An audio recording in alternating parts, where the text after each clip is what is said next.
Cornish Mutual, farming insurance experts.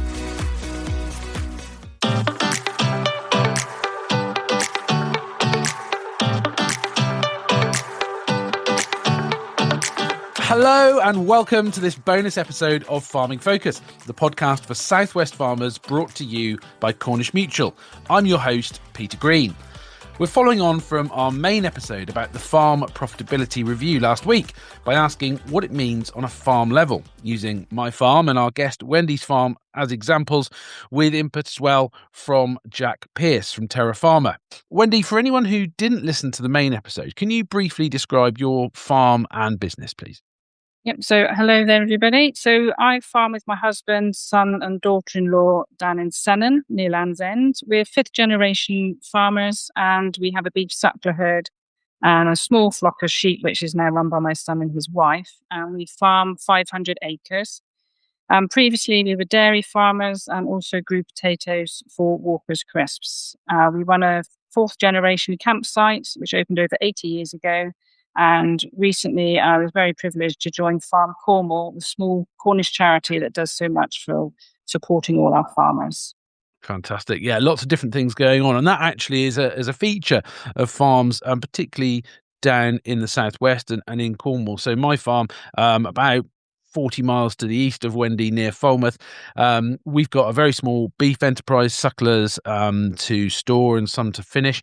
But a few years ago, while I was working full time as an accountant, I looked at the business and realised that I was putting a lot of my net salary into barns and buildings. And actually, that wasn't really a long-term sensible plan. So took the view that I needed to improve the yield and basically just wrote down a list of the projects that with their return on investment and their cost next to them, and prioritized anything over 15% return, and then got the planning in place and invested in the smallest first. And we've been knocking things off that list ever since. So we've done some stuff with renewables, some stuff with industrial buildings. We've got a little bit of residential let property as well as the farm business.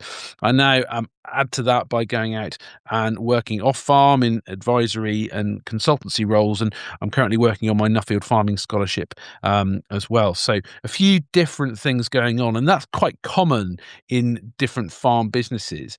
And Baroness Batters' report actually talks about the need for that, and she recognises that farm businesses aren't just going to be profitable off one thing. And in the main episode, Jack, you spoke about the fact that we can't necessarily expect to just make an income from one thing. We need that resilience. Do you think that it's fair to say that Wendy's and my farm are representative of what we see in the Southwest, Jack? And what does profitability really need to mean? I think in terms of the Southwest, I mean, it is a fascinating place for not only farming, but also agro-tourism, renewable energy, holiday lets, etc.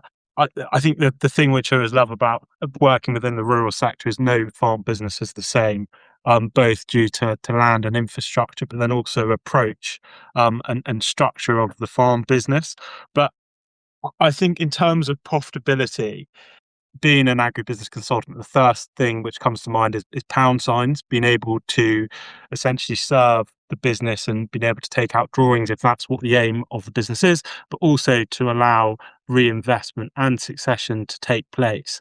I think the wider element of profitability is potentially looking at the social side, and does it allow you to do what you want to do within the bigger picture of life, which is a whole different topic, which we shan't get into. Very sensible. So Wendy, does what Jack has said resonate with you about the different meanings of profitability on farm? No, absolutely. Yeah. I mean, I've just made a note. So it is pound, but it's a bit more than the pound signs, isn't it? Profitability. We kind of work a little bit loosely on the magic 5 Ps, which, we all did at college and etc. But it's the product, process, people, pricing and planning. If you've got your product, but firstly, you must enjoy that product and your life that you're doing. So it's your product. If you've got your process that you can all work with correctly, there's the people that buy in to what you're doing and wanting to achieve. This can be any industry or whatever you're wanting to do. So you've got your product, your process, your people. Then you can command, hopefully, a good price. And if you've got the price, then you've got the ability to plan. And then it goes on again. So it's all, as Jack and we all talk about resilience. 40 years ago, the buzzword was diversification. Now it's resilience, but it is right. But it's more than business resilience. It has to be our own resilience, and physically, mentally, having that structure to keep moving forward. So, we've got barns here that are occupied. Family were here in the Doomsday. They're registered there. So we've got planning for those for the future. That might be the next generation, because this one's still trying to get the price right to afford to do it. But so there is all of that. And it is absolutely quality of life. And I think the next generation need to know that they're not going to be spending all their time on the farm. And we must allow them to have days off, take a holiday, have family life. And that improves everybody's quality of life. And then we all enjoy our work better if we're rested, don't we? Yeah, really interested in those 5 Ps. The accountant in me really likes the idea of thinking about planning and business models. We're definitely in a place now. We're not having to get there.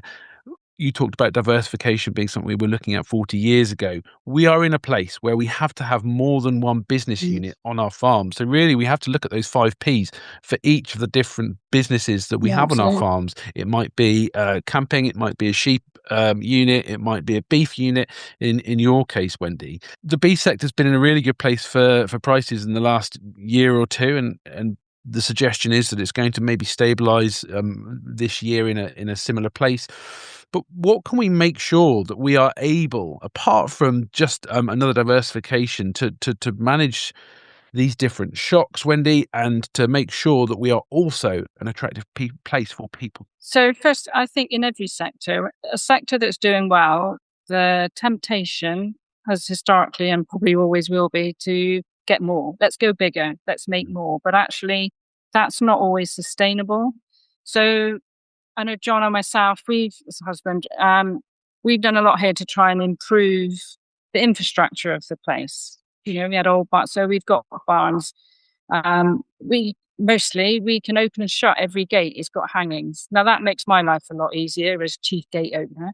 So I think we keep going back to resilience, don't we? But a better handling system, for example, is safer for us working. It's better for the cattle.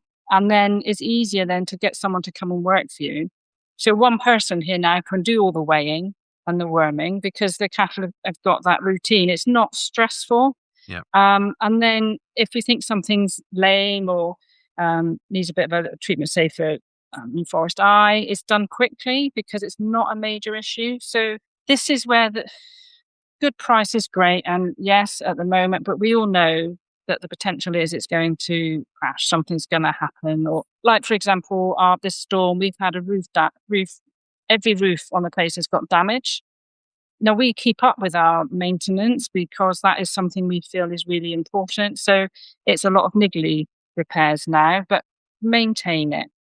Keep your gates up to date. Keep the pits in the yards filled. Don't let them get worse and ruts. Because if you can look outside and you can see possible gains, then you can see how much it's improved. So you want to go out to work.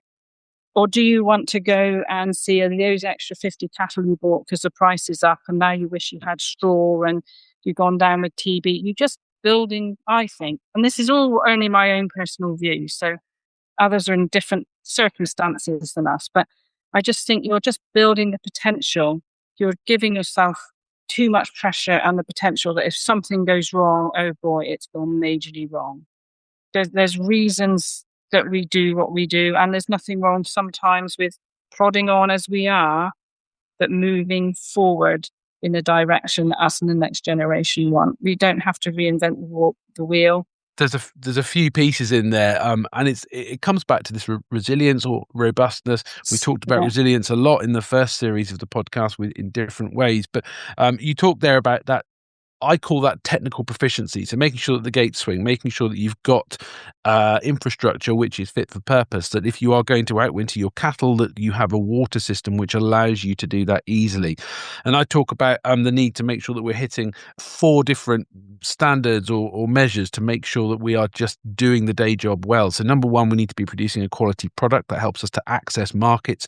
2 is that technical proficiency piece, which you really beautifully illustrated, Wendy. 3 is finance, cost of production. We need to understand how much it costs to produce a unit of output, and that's something that Jack talked about in the main episode last week. And then 4, for me, we need to have been having discussions about succession. We don't have to have it nailed, but we need to be talking about it. It needs to be something which is in everyone's minds, all the stakeholders, and we need to be working towards it. Jack, with your agribusiness consultant's hat on, do you think that that's fair? And is there anything else there that we've missed? And I guess another question, how do we move forward from that? Those are the foundations. Where do we go from there to make sure that our business is profitable and robust? I think you've summarised it very, very well, Peter. Couldn't have summarised it better myself. I think in terms of progression and actually putting it into practice into a farm business, I think the key is just to get to the kitchen table and to start speaking. Of course, I think the farming business is a very unique business, which there isn't really any other type of business which I know of in the world which operates, being that it's often referred to, or has been referred to, as a lifestyle. Whereas actually I think it's really, really important that it's now maybe more focused as a business. And I think the reduction in public and government subsidy, unfortunately, is going to mean that those slightly more inefficient businesses are going to either have to think pretty hard and look about diversifying into whether that is food producing or non-food producing, or changing the way they do things, because unfortunately, if you haven't got a way to subsidize a loss-making business, in my experience, it's only going to go one way. And it depends whether that's in the short term or the long term. But I think the key for me is always to focus on getting to the kitchen table before you're at that decision. And there are lots of opportunities. And even within the last 2 weeks, Emma Reynolds, of course, announcing the reintroduction from SFI with the first and second tranche in June and September, the Farming and Food Partnership Board, the £30 million collaboration fund, the extension of Farming and Protected Landscape. So there are opportunities arising, but I think the key is to be proactive and get to the kitchen table. Just totally agree with the kitchen table. And I think we're really fortunate in that John's parents were always included John, and we're definitely doing the same with our son. But people don't always have that opportunity. And can I just suggest that for those that feel they're not being listened to, you can use other people as mediators. So your accountant is brilliant, and I know some accountancy firms do it, where the sons or daughters can have a meet with their wishes, and the parents then meet with their wishes, and there's a collaboration. Here we go, collaboration again. But it doesn't. We use a kitchen table, and it very much is. But there are other ways of communicating initially if you don't feel comfortable to do that. And there's a lot of Farm Cornwall included, but a lot of Farm Cornwall and other farming charities that will help with that. But that is vital. We have to get succession right. We're very fortunate as a sector to be supported by those farming charities. Farm Cornwall is one of them. There are many others, and we would encourage people to search them out as you're able. So to close, Jack, the Farm Profitability Review, does it give you confidence for the future, or are there things we still need to be concerned about that it hasn't touched on? It does give me confidence, Peter. I think Baroness Batters has done a 10 out of 10 job, and I look forward to catching up in a year's time to see whether action has been made. Fantastic. And Wendy, for you, anything that Baroness Batters missed, or is it just full steam ahead for the future? No, I think she's exactly like Jack said. She hit the nail on the head. It's not all comfortable reading, but that's fine, because that's the industry we're in. We're resilient enough to deal with that. But I think she said that she's going to be monitoring it herself, and she's going to go back to them in 18 months' time, which I think is key, which I hope means it's not going to sit on a shelf, never to be seen again. I would say that as a woman, she won't allow that to happen. And some of you will know that drip effect of the nagging. So I'm sure she'll make sure that that's pushed forward. Wonderful. Wendy Nicholas from Sennen, thank you so much. Jack Pearce from Terra Farmer, you've been fantastic guests today on the Farming Focus podcast for Cornish Mutual. Cornish Mutual, farming insurance experts.